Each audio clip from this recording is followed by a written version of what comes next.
I would say most of those people probably didn't do anything illicit with Jeffrey Epstein.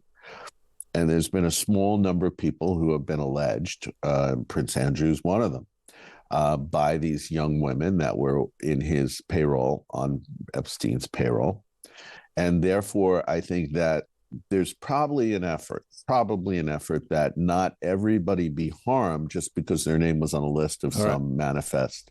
President Trump says he has reached a trade agreement with Japan, which is, quote, a great deal for everybody. The two countries have indeed compromised. Japanese goods will now be taxed at 15% when they reach the US. That's below the 25% tariff that the president had originally threatened.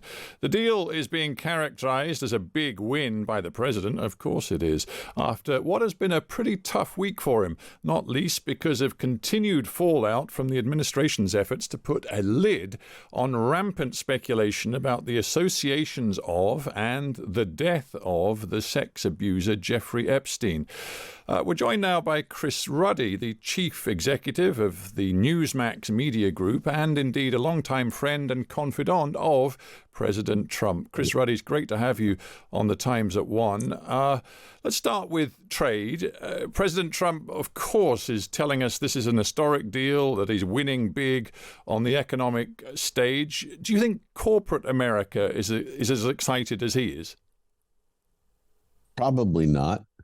I think they were very used to the political situation and the economic situation they saw with tariffs.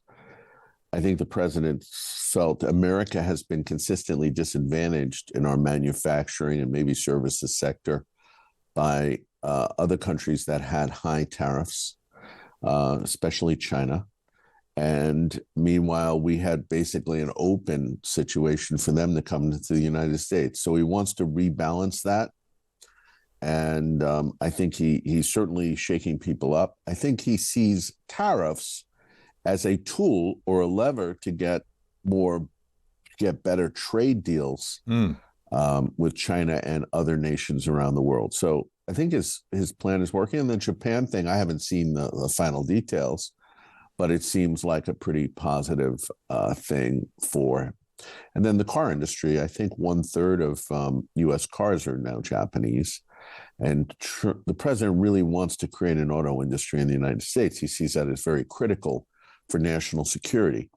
And so I think that may fit into his plan here as well. But your point about using tariffs as a sort of stick to threaten people with in the hope that trade deals result is an interesting one, because in a sense it's led to that TACO acronym being applied to Trump, that Trump always chickens out because the threats are really big. But in reality, the trade wars that we feared haven't happened, partly because Trump has caved on several issues. So I'm just wondering, again, with the American public, whether this is really working for him. Let's ask the mullahs in Tehran if they think he's TACO. Or let's ask NATO if he's TACO.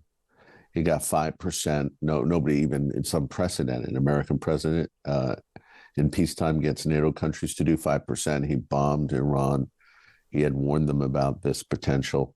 So I think he's not playing. I take your point, but my question is a big one about economics, and it will matter to people right across the United States of America. Does Trump really, really want an all-out trade war with China? Because that's yet to be seen.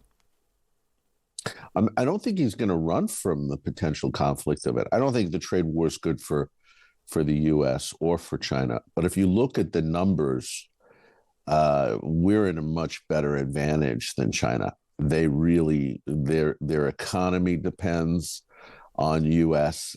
Imports or exports from China to the United States. So we've got the upper hand. I think he knows he has most of the cards in that deal. So the Chinese will, I think, cave at the end of the day. They're the ones that are going to, and I think he'll have a deal with them. I think the Chinese want to do a deal with him. Britain was really smart.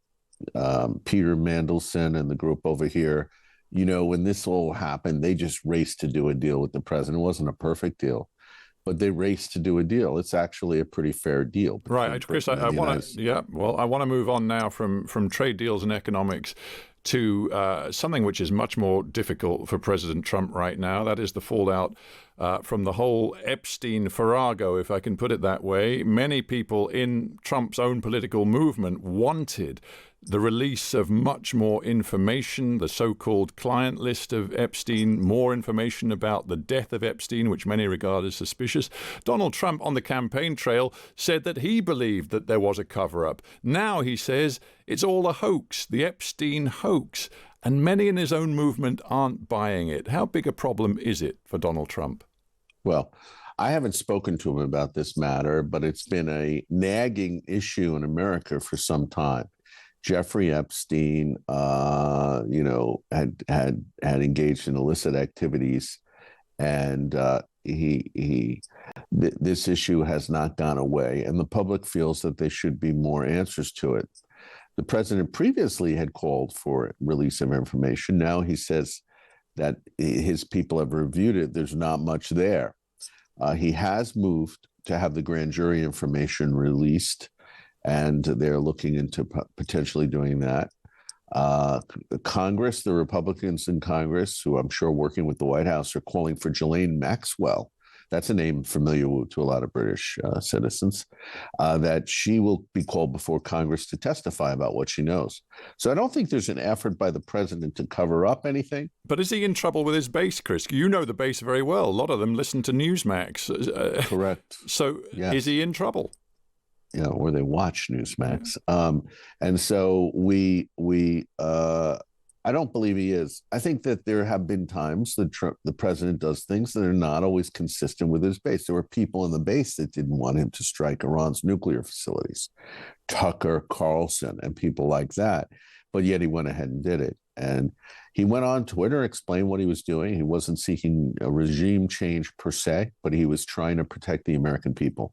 My view on this is that Jeffrey Epstein was a Democratic donor and political player, philanthropic player. He was a major player in Democratic circles.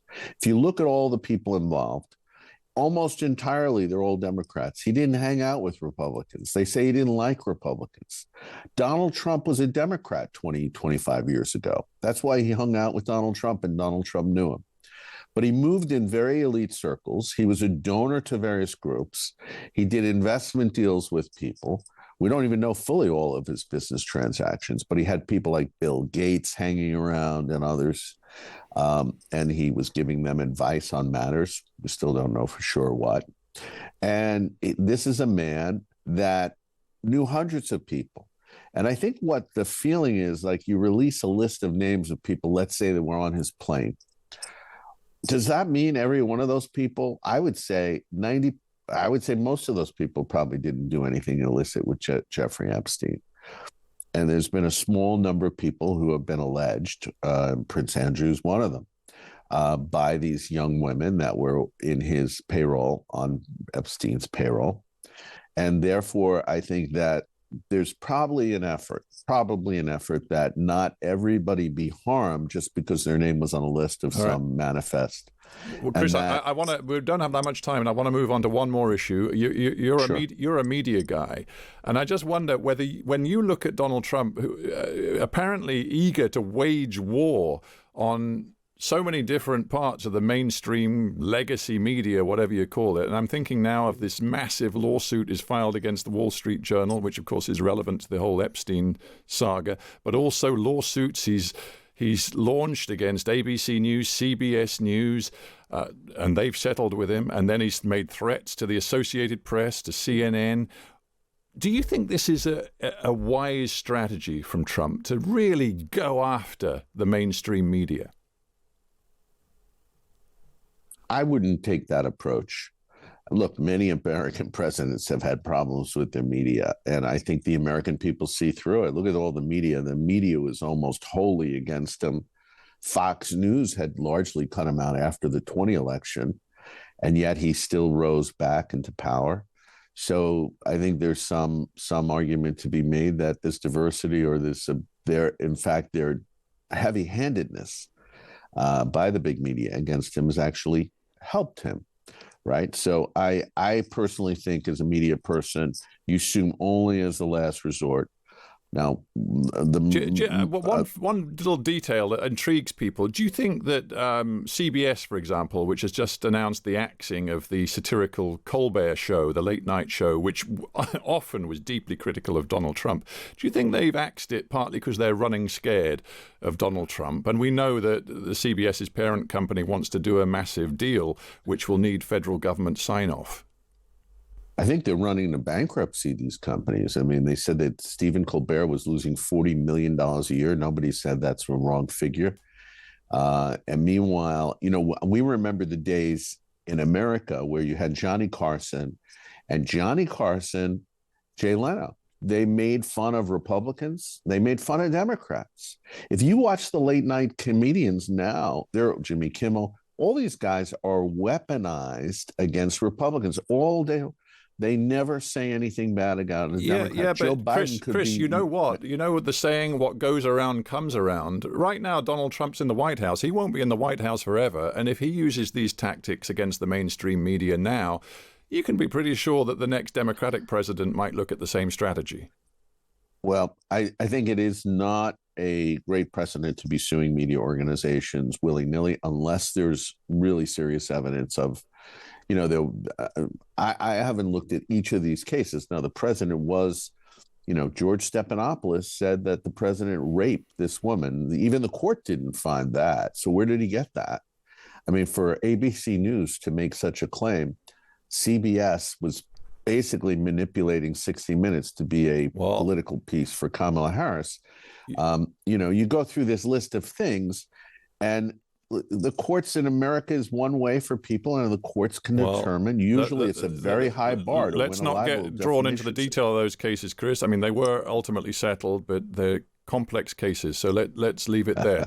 They always are. Yeah. Listen, thanks so much for your time. That's Chris Ruddy, CEO of Newsmax, on Times at One. Thank you, Chris.